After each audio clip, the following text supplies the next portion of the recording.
Fala pessoal, tudo bem com vocês? Notícia urgente, hein? Gabigol é punido por 2 anos de suspensão por tentar fraudar um exame antidoping. Sim, ele está punido até 8 de abril de 2025. Ué, mas não são 2 anos, Chico? Eu vou te explicar tintim por tintim e dos efeitos práticos disso dentro do campo especialmente. Chega mais, eu sou o Chico Garcia, inscreva-se no canal e vamos juntos!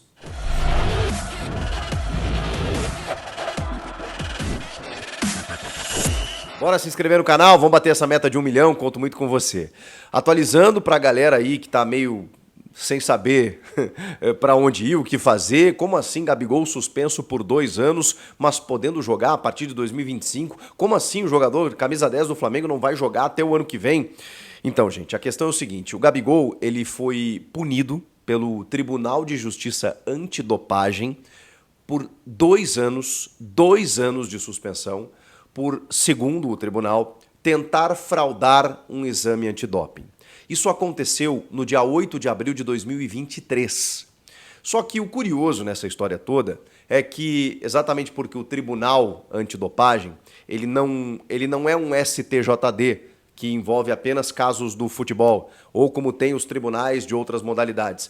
O Tribunal de Antidopagem aqui do Brasil, ele reúne todas as modalidades esportivas. Então, muitas vezes, né, a nossa justiça, que já é morosa, né, já é demorada em vários aspectos, nesse caso, ela também enfrenta os seus processos. O Gabigol acabou sendo denunciado por isso, segundo os oficiais de coleta do exame antidoping, lá em abril, ele foi denunciado em dezembro, agora, no finalzinho do mês de dezembro. E aí aconteceu, né, todo o processo até chegar num julgamento. O julgamento, então, que definiu a punição de 2 anos do Gabigol. Como o tribunal entende, e existe isso dentro do controle brasileiro, né, do Código Brasileiro, melhor dizendo, de justiça antidopagem, prevê que se houver uma demora no processo, demora esta não causada pelo atleta, ele não pode ser penalizado por isso. E aí, por isso, se inicia a punição a partir da coleta. Ou seja, esses 2 anos começam a contar a partir do dia 8 de abril de 2023, finalizando no dia 8 de abril de 2025. Ou seja, a partir de abril de 2025, o Gabigol poderá retomar a sua profissão, o seu desenvolver aí como jogador profissional. Ainda cabe recurso e a partir de agora o jogador e o Flamengo, e que está dando todo o apoio jurídico ao atleta, né, pela nota que o Flamengo acabou de emitir, dizendo que vai dar todo o suporte para ele, a gente ainda não sabe os meandros dessa história no seguinte sentido: o Gabigol tem contrato até o fim de 2024 com o Flamengo e ainda não renovou com o clube carioca. Será que por conta disso o Flamengo vai renovar com o Gabigol automaticamente, para que quando ele puder voltar a jogar, ele volte a jogar no Flamengo? Ou simplesmente vai abrir mão do atleta, podendo ele assinar um pré-contrato com qualquer outro clube, mesmo podendo jogar apenas em abril do ano que vem? O grande lance é que ele não pode sequer frequentar as dependências do centro de treinamentos do Ninho do Urubu do Flamengo. Ele não pode treinar e vai precisar manter a sua atividade física, enfim, né, para quando poder voltar a jogar.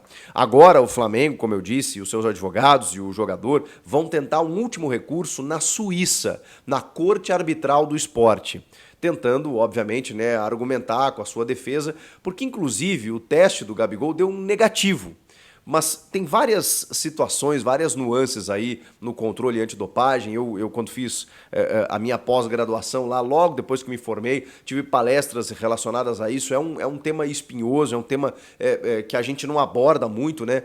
Porque envolve normalmente outras modalidades, não o futebol, nem sempre está presente no futebol, mas a gente teve alguns casos recentes aí, né? O próprio Paulo Guerreiro foi um caso bem célebre aí de jogador de doping, porque às vezes tem aquelas substâncias que o jogador, muitas vezes tem na sua rotina do dia a dia, mas aí não pode usar porque isso pode ter um benefício, enfim, esportivo.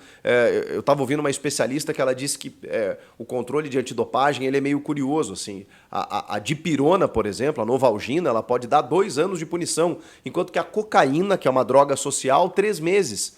E se o jogador se prontificar, inclusive, a fazer testes regulares, pode diminuir para 1 mês. Vejam que loucura. Mas são essas nuances assim, né, desse código que a gente não está normalmente acostumado. Inclusive eu estou aqui depois de ler muito sobre o caso para poder passar as informações corretas para vocês.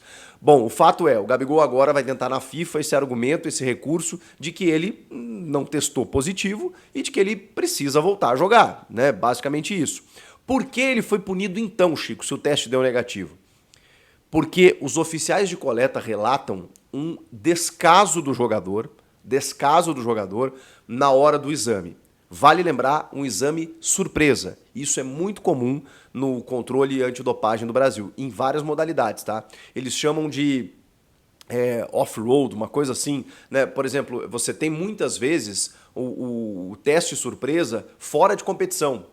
Porque assim, quando começa a competição, vamos lá, começa uma Olimpíada, um pré-olímpico e tal, os atletas, eles estão limpos, digamos assim, né? Eles não podem ter nenhuma substância indevida no corpo. Mas muitas vezes, no treinamento, alguns atletas utilizam de alguns recursos que não são considerados legais, legítimos. E aí, muitas vezes, esse controle de antidopagem, ele faz essas visitas, né, nos clubes, nos CTs, nos QGs e tal desses atletas para fazer o teste surpresa.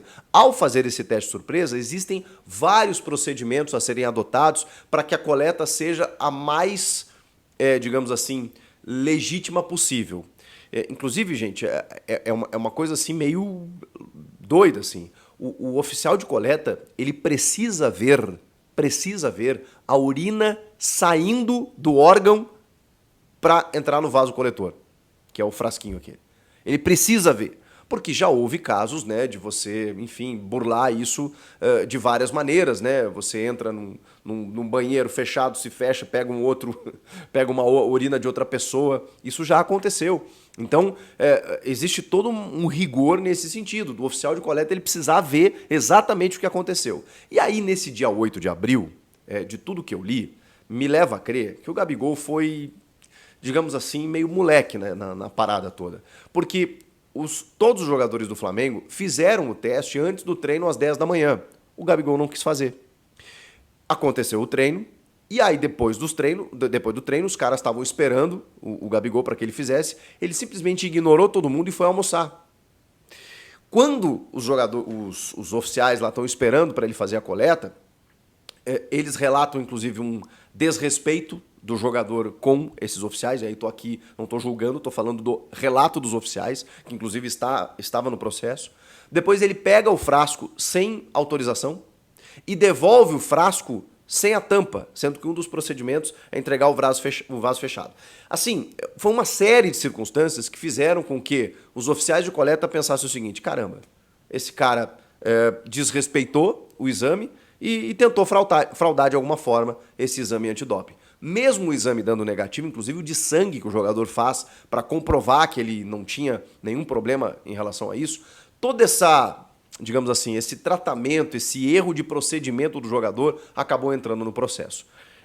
Aí assim, agora eu vou fazer a minha leitura do caso. É óbvio que por uma, digamos, intransigência ou por uma rebeldia do jogador, é óbvio que eu não vou imaginar que o correto seria 2 anos de punição para o jogador ficar sem poder treinar e jogar por conta disso. Ainda mais que o exame deu negativo. Uma especialista também me falou o seguinte, que na lei normal, né, na lei brasileira, você parte da presunção de inocência. Todo mundo é inocente até que se prove o contrário, certo? No caso do doping é exatamente o contrário. Eles já partem do pressuposto de culpa, de que o cara é culpado. E aí eles vão tentar ver atenuantes para tentar ver o quanto ele tem de intenção nessa culpa. Mesmo, vejam só, que o exame tenha dado negativo. Por conta de tudo que ele fez naquele dia, isso gerou uma denúncia. O grande lance gerou uma denúncia, cara, 7 meses, 8 meses depois.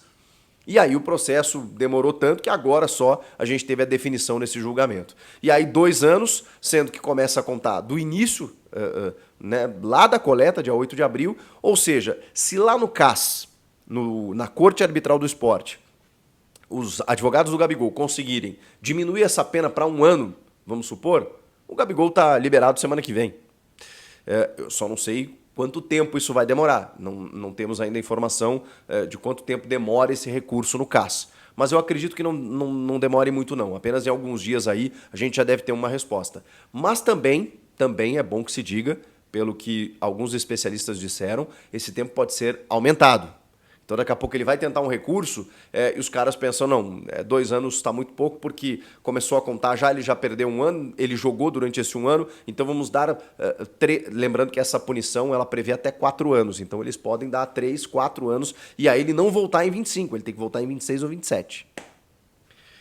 O Gabigol sempre chama a atenção, claro que qualquer jogador brasileiro, mundial, né, geraria uma notícia por conta disso, mas a gente está falando de um cara que é o camisa 10 do Flamengo, que está envolvido em várias tentativas de contratações aí recentes pelo Corinthians, sondagem do Palmeiras, sem renovar com o Flamengo, então ele mexe com todo o espectro do futebol. E agora, se for confirmado que ele não pode jogar até 2025, realmente complicou demais a vida do Gabigol.